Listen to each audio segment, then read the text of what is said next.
The film opens with an acknowledgement that it is the conversation I never had with my grandmothers, featuring anonymous women sharing intimate stories to speak freely.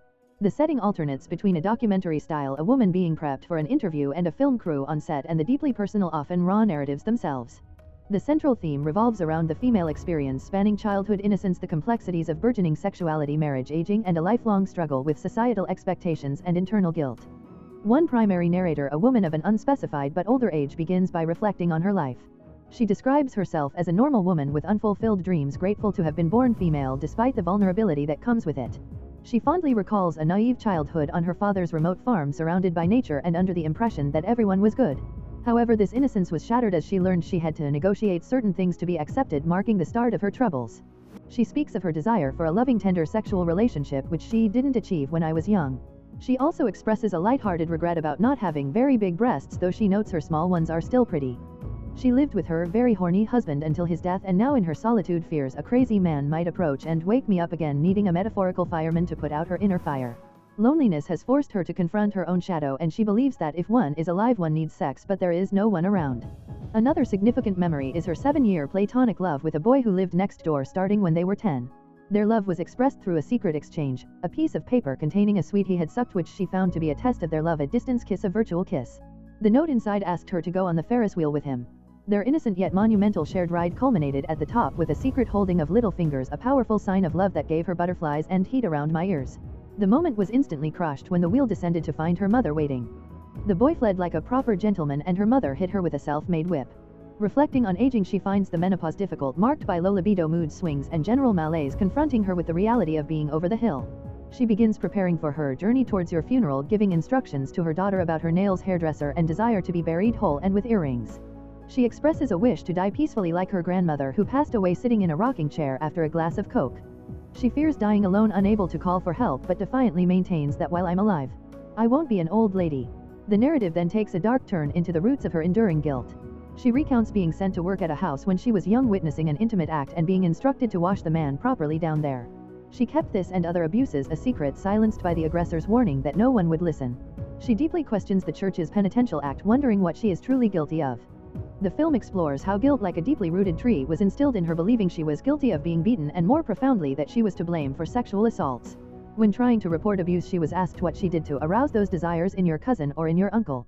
This led her to believe that I'm prettier with my mouth shut, and to adopt a physical and emotional armor, wearing long buttoned-up high-necked clothes to avoid unwanted male attention, a resentment she still carries. The film transitions to broader reflections on the passage of time, which she sees as a bubble where memories constantly recirculate. She realizes that verbalizing these memories is a form of purging, like throwing out the trash, which helps detach the emotional pain from her body. The conversation also touches on the lack of sexual education. She recalls her mother's vague fear-based warnings, or simply giving her a book to read, treating sex as a black hole that didn't exist but could swallow you. Her own terrifying fear when her period came, thinking the blood was blue and she was going to die, illustrates the poor preparation girls received. She remembers the discomfort of using cotton and gauze for sanitary protection, having to march in a hot uniform with a makeshift wad running everywhere. School discussions by nuns were merely anatomy class, reinforcing the idea that sex was a complete taboo.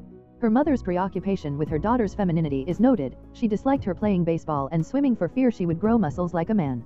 This led the narrator to a later realization that she's not a woman, I'm a person, identifying in her heart as having no gender, or another, I have no age.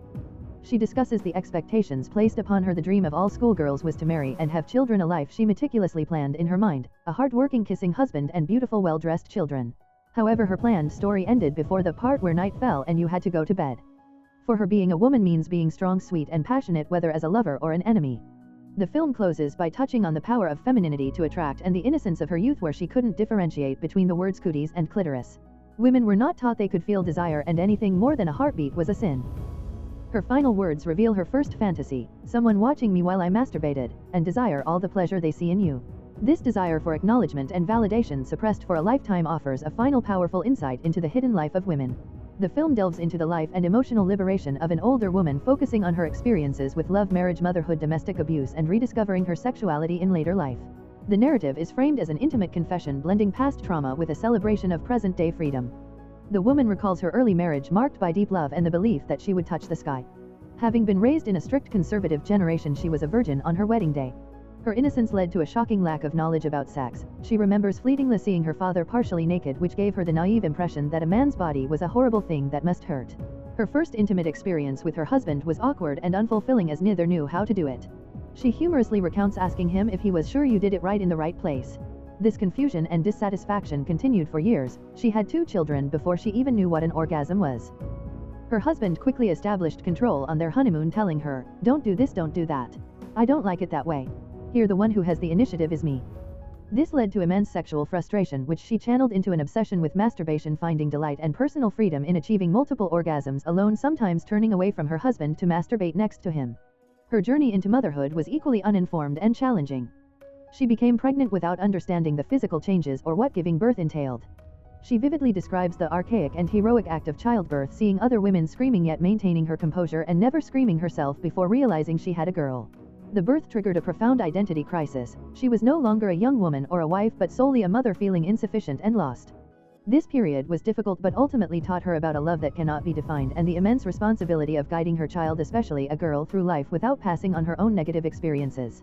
The hardest period of her life was the intermediary stage as a woman, mother and housewife, where she was a bit more aware of the danger. This eventually escalated into years of domestic violence and terror.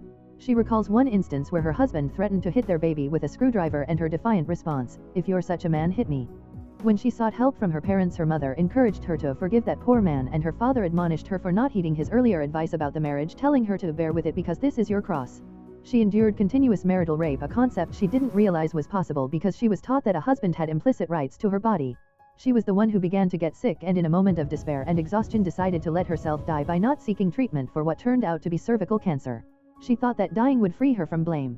Even in the throes of illness, her husband continued to abuse her, raping her the day she returned from the hospital after a hysterectomy, which forced her back for emergency care. A chance meeting with an old friend who was a doctor became a turning point. Confronted by her pale, sick appearance, she broke down and confessed her desire to die, believing her children would be better off without her. While her physical body failed her, spiritually there was something there, which was growing, giving her the strength to take control. She sought legal protection for herself and her children, and with the help of those around her eventually secured a divorce. This painful experience became a triumphant resurrection. She rose from the ashes like a phoenix. For the first time she felt free, no longer belonging to her parents or her husband. She recovered her courage and love for life, proud that the middle didn't kill the end. In her old age she has rediscovered her sexuality with a long-term boyfriend.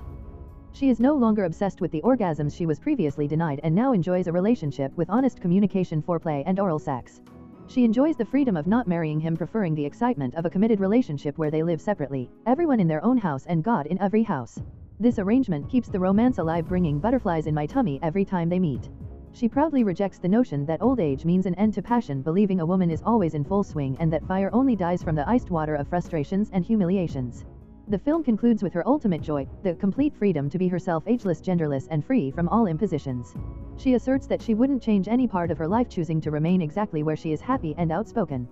Her final words are a powerful poetic statement of defiance, declaring that she will not be silenced about her hard-won survival and that for endurance and memory's sake, neither today nor ever is it too late.